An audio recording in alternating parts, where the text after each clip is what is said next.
Alright, so as you've known, I've been teaching for over 15 years, I think. And ito yung mga napansin ko when it comes to parents actually. When it comes to their kids, no? And this goes out to everyone.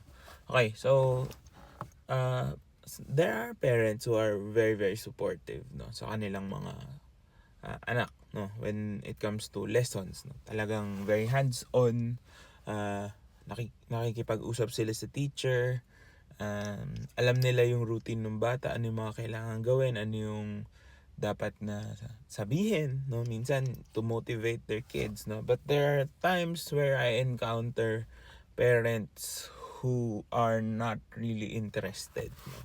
Let's just put it that way. So may mga parents din naman na parang dumadating sa studio, let's say sa studio, ihahatid yung anak, iiwanan, um, never having direct conversation with the teachers. Minsan, pag uuwi ng bata, hindi na makikita. Yung parang babysitter lang yung dating ng lessons, no? And then there are also parents na nag-expect too much from their kids na hindi naman ganun, 'di ba? Learning the violin is a hard instrument, 'di ba? And they think na, bakit di pa nakakatugtog ng ganito? Nakakatugtog na ganyan yung anak ko. And then the person to blame is always the teacher. Of course, meron din namang factor talaga ang teacher, 'di ba? Pero sometimes the problem is after the lessons, no? Kasi kahit ituro ng teacher sa bata, or kahit medyo adult na, 'di ba? Kahit ituro sa yung best ng alam niya or yung expertise niya. If you don't practice it at home, 'di ba? Wala rin, hindi din siya magbubunga. So, kailangan talaga mag-practice. That's why ako, personally, I don't recommend daily lessons. Yung iba gusto araw-araw mag-lesson. Sabi ko, wala. Masasayang lang yung oras nyo. Kasi kung hindi kayo magpa-practice, hindi rin kayo matututo, 'di ba? It's a skill building discipline kasi music eh.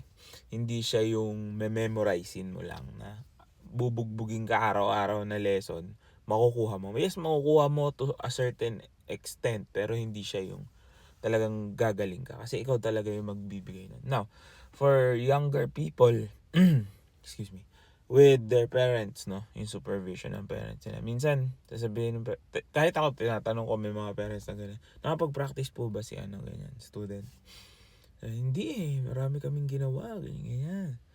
So, doon pa lang parang, anong ina-expect nyo na magiging product, 'di ba, of your child if they don't give it, even the parents don't give it enough importance to, put it into their routines to practice. Yan. So, napaka-importante talaga.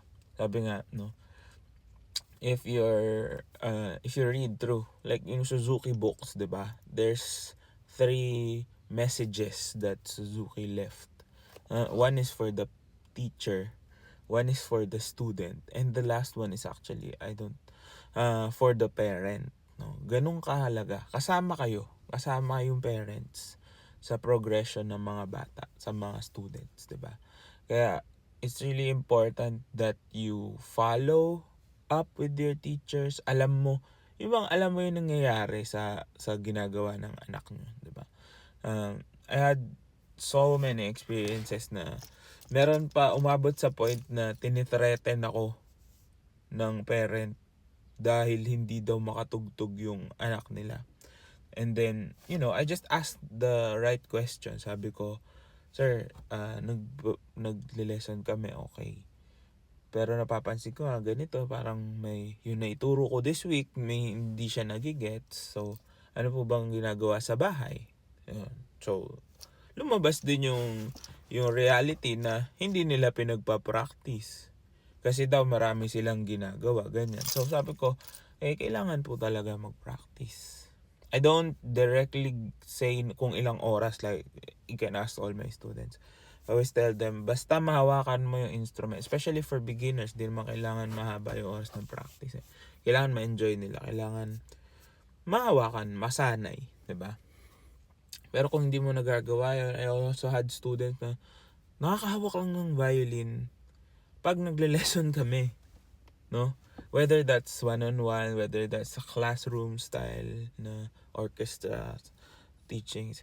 Tapos, pag tinanong mo, oh, what happened? Why didn't you practice? Kahit over the weekend, sabihin, we went on vacation, ganyan.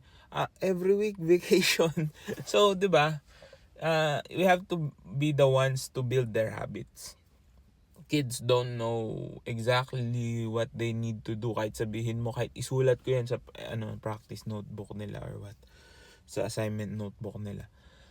You are, as parents, should guide them. No? Meron din naman na sobrang daling kausap na parents na even, ako, na-feel ko, parents ko, growing up, talagang every week na lesson namin, nandun sila. Kung hindi pwede sa loob dahil masikip ang studio sa labas, nakikita nila yung ginagawa namin.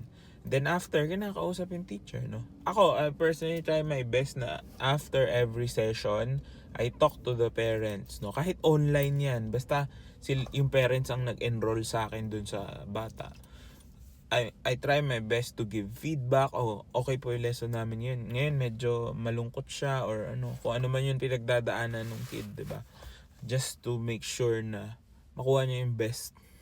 We set the kid up or the student up for success. Yun yung trabaho namin.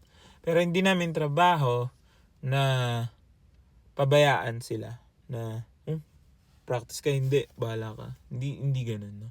So, yeah, it can be fun, but the fun starts when you actually learn it. Yun yung nagiging issue eh. Akala ng iba, madali lang yan, ipasok ko sa ganito, enroll ko, tapos na.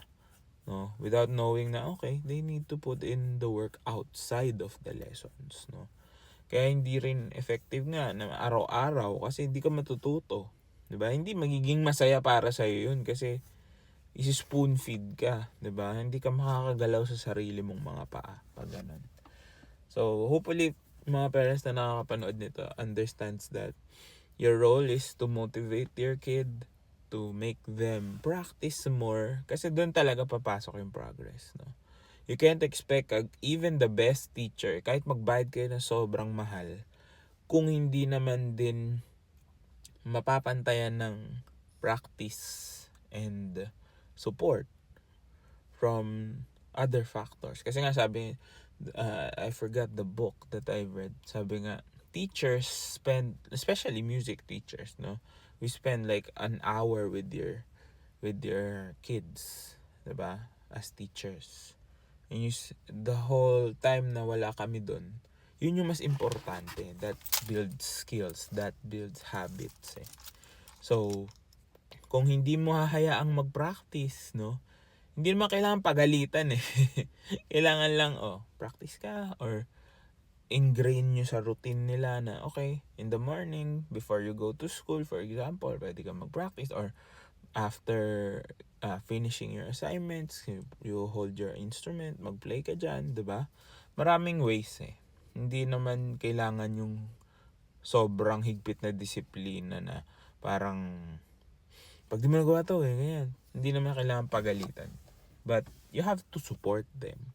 And supporting your kids is not about coddling them na, baka masaktan, ganyan.